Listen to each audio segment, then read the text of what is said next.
Hello friends, मैं मानसवी vlog से रेखा बोल रही हूँ। आज मैं अपनी कुछ बातें यहाँ रखना चाहती हूँ और कुछ बातें सपना से कहना चाहती हूँ। तो सपना, पहले तो तुम मेरी बात समझ लो और सुन लो कान खोल के। Article 19 of Indian constitution, freedom of speech, जानती हो इसका मतलब? An expression. मुझे यहाँ पर पूरी आज़ादी है अपने भाव को रखने की और अपनी बात कहने की। इसे तू मुझसे नहीं छीन सकती। इसको मैं एक्सरसाइज कर रही हूँ, तू भी कर लेना। मैं फिर वापस से बोल देती हूँ। Article 19 Indian constitution of freedom speech and expressions. ठीक है, तो तुम मुझे इससे कभी नहीं छीन सकती और न छीनने की कोशिश करना। ये मैं तुम्हें बता रही हूँ, क्योंकि सोशल मीडिया तुमने ख़रीद नहीं लिया। यहाँ सबका अधिकार है, सब अपनी बात कह सकते हैं। तुम जैसे कहना चाहती हो, तुम मेरे सास ससुर को अपनी ब्लॉगिंग में लेके आई, मैं भी तो। दूसरा पॉइंट, जो तुमने मेरी स्टडी पे उंगली उठाई, जो लोगों से तुम मुझे झोला छाप डॉक्टर कहला रही हो, जो तुम्हारा बैकग्राउंड है, जो तुमने सोशल मीडिया पे अपना ये ब्लॉगिंग बनाया है, इसको मैं भी बना सकती हूँ। और मुझे नहीं आता ढंग से, मैं 3 महीने का कोर्स करके मैं ऐसे बहुत अच्छे से सीख सकती हूँ। लेकिन तुम मेरी डिग्री लेके आ सकती हो? कितनी आंखें काली करनी पड़ती है, कितनी सारी किताबें लिखनी पड़ती हैं और कितनी सारी किताबें पढ़नी पड़ती हैं। तुम्हें सिर्फ डांस करना आता है और इससे ज़्यादा कुछ नहीं आता। ब्लॉगिंग करना आता है।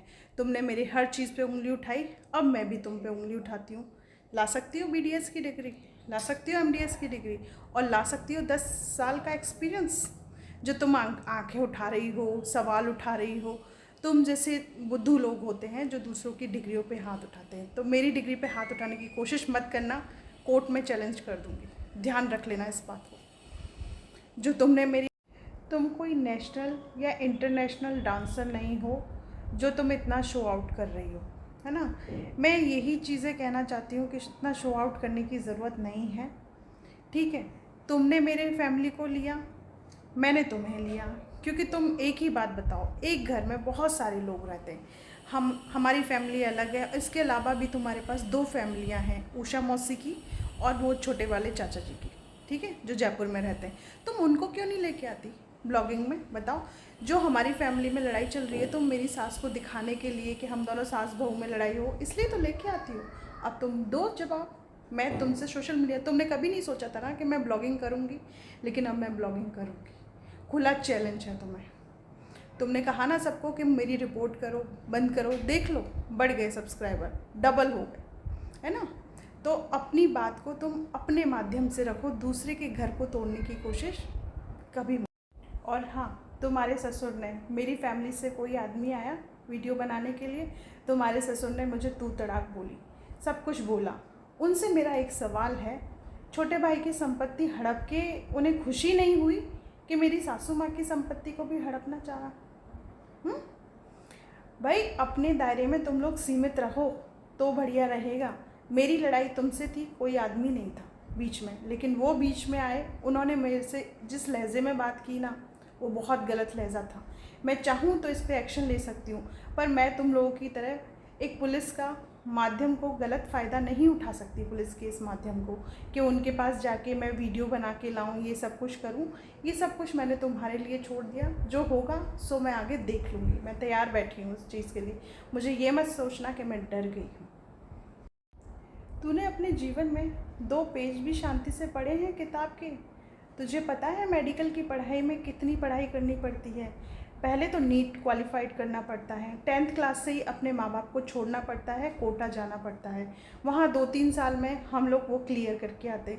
फिर उसके बाद 5 साल की पढ़ाई करनी पड़ती है और प्लस 1 साल की इंटर्नशिप करनी पड़ती है, और फिर उसके बाद 5 साल देने पड़ते हैं उस चीज़ को हासिल करने के लिए। अपनी सारी मेहनत लगानी पड़ती है, माँ बाप का पैसा लगता है, इतना सब कुछ। तेरे पास बेटी है ना 2, तू डॉक्टर बनाना चाहती है ना, देखना कितनी मेहनत लगती है। किसी की डिग्री पे ऐसी उंगली नहीं उठा दी जाती।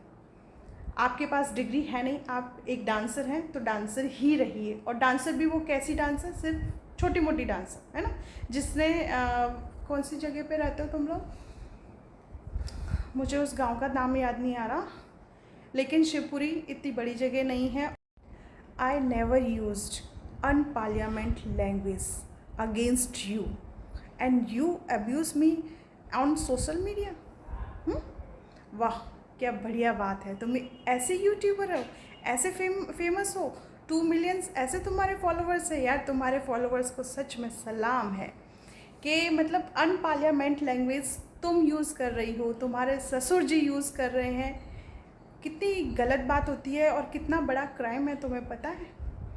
तुम लोगों को लगता है उन पुलिस वालों ने शायद अच्छे से नहीं समझाया होगा कि तुम जो करके बैठे हो ना, जो मैंने किया उससे भी बड़ा है। मैं तो सिर्फ राजवीर भैया के लिए एफआईआर करवाने के लिए बोल रही हूँ ना, और मैं अब भी बोल रही हूँ तुम लोग एफआईआर करवाओ, क्यों नहीं करवा रहे? तुम ऐसे ही बैठ गई शांति से। मैंने तो थोड़ा सा बोल दिया, तुम पुलिस थाने तक चले गए दोनों, सास और सॉरी सास की बेचारी का क्यों नाम लूँ, ससुर और बहू। तो तुम लोग थोड़ा लास्ट में यही कहना चाहूँगी, कर्मा इज़ बैक। लोगों से अब तक छीना ही था ना, अब छिनवाना बाकी है, ठीक है? तो बाकी मैं अपने ऑडियंस से कहूँगी थैंक यू सो मच, जो आप लोग मेरे साथ इतना सपोर्ट में हो। मैंने अपना जो क्या कहते हैं कमेंट्स इसलिए ऑफ कर रखा है कि कुछ असामाजिक तत्व हैं जो इसका भी फ़ायदा उठा रहे हैं और मेरा भी फ़ायदा उठा रहे हैं। फालतू की बकवास मारते, फालतू की बातें सुनने का मेरा कोई शौक़ नहीं है। मेरा बिज़ी शेड्यूल रहता है, मैं इसमें ब्लॉगिंग करना चाह रही हूँ क्योंकि मुझे अच्छा लगने लगा है, ताकि लोग अब मेरी बात को भी समझें, मेरी बात को भी जानें। और रही बात मेरे एक्शन लेने की, मैं एक्शन लूँगी और जिस दिन लूँगी मैं बता के लूँगी।